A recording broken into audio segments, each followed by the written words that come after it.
Hey, who is that? What a do, chat. It's your neighborhood teacher, leader, and healer, Big Matt with Chosen One Chats, back at you with another banger. Today, I got a challenge for you guys.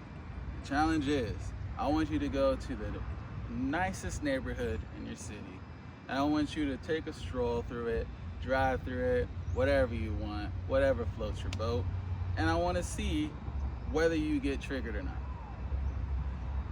Now, we got to realize we could only have what we only have. So if we get triggered because we don't have these things, that's showing to the universe that you lack something, showing that you don't have it, and if you had it, you wouldn't get triggered right now. So we need to do some shadow work if we do get triggered.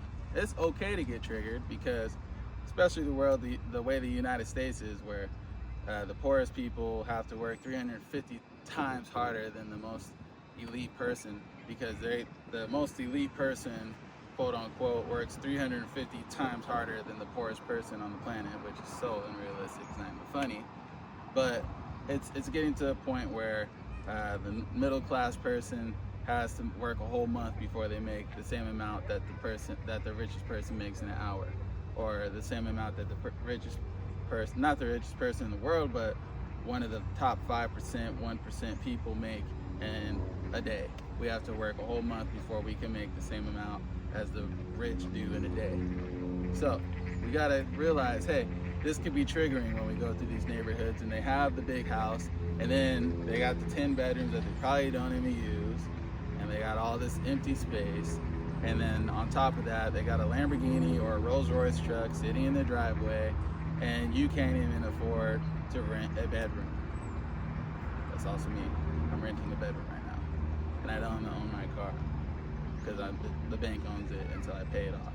So we gotta realize that these things trigger us because most likely these people, if they don't own the house, a lot of people who are in these richer neighborhoods, the houses are not brand new builds, so they could have them paid off, but each person's different, and also the car's probably paid off too, because what's buying a car cash when you're able to bring in the mills.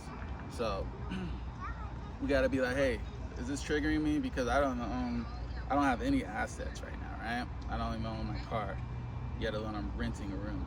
So these things could easily trigger people, easily. So if you are triggered by it, what do you have to do? You gotta do the shadow work. We gotta be like, hey, why am I being triggered by this? I shouldn't be getting triggered by this. So you go back into your past and you're like, hey, when did these thoughts start coming into my mind? Because I remember when I was a kid, I used to be like, oh my gosh, I could have this, and this could be my room, and wow, I thought it was easy to acquire these things. When my dad took me to the Lamborghini shop, I was literally like, in a version of me, like when I was younger, I was like, oh yeah, I'm gonna have a Lamborghini one day. That's my car that I want. Like, I don't really care about anything else, how hard it is to get it. I just knew I was gonna have a Lamborghini.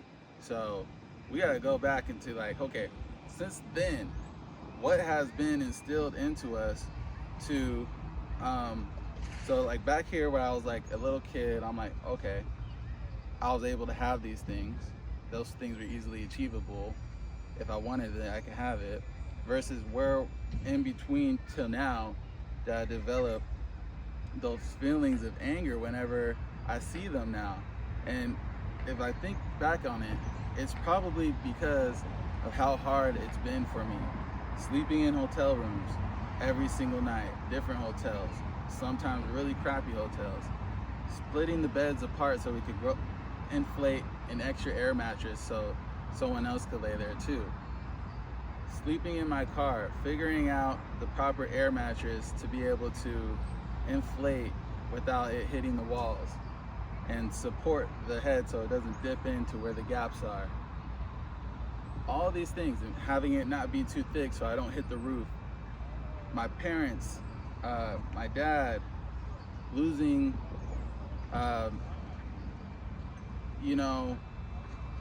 not being able to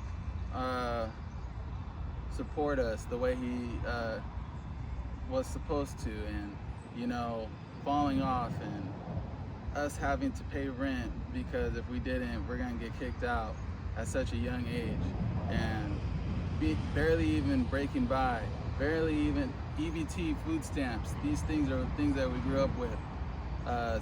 Some of you, Section 8 housing, and if you're not in Section 8, having to pay full price for the same stuff people Section 8 are paying. All these things are the things that could have, from the point where I was like, I could have this, to now are the things that probably make me feel angry. So we gotta dig in and we gotta heal that. Now, how do you heal it?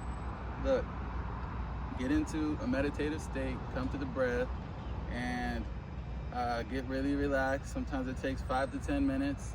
Just breathing in, holding, letting out, holding, and just really just in your third eye, when your eyes are closed, just imagining those things, someone coming up, congratulating you, someone really that means a lot to you, coming up to congratulate you, giving you a hug, saying, hey, bro, like, good stuff, bro, like, you really did it.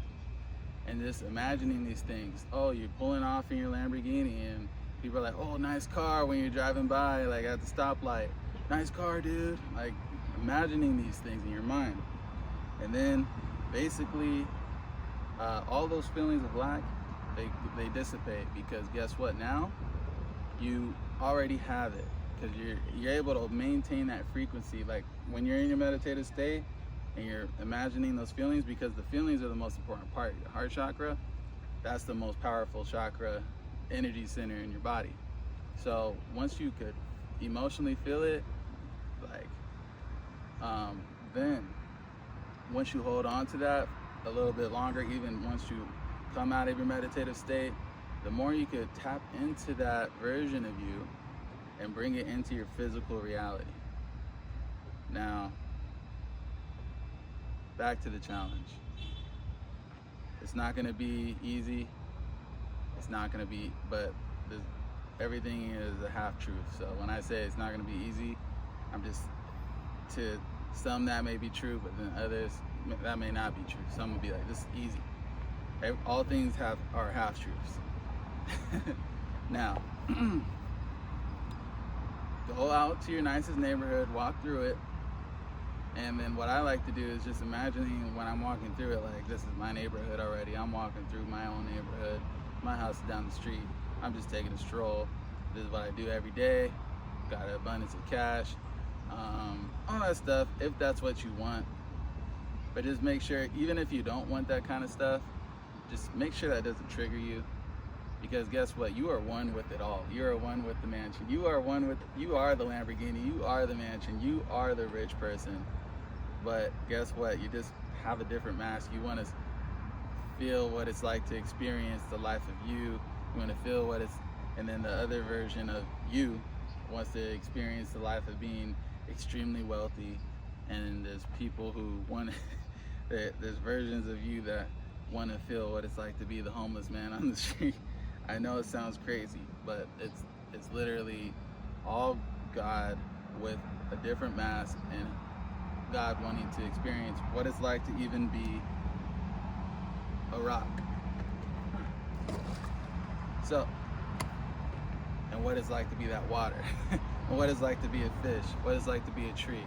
It's all God experiencing what it's like to be this and that.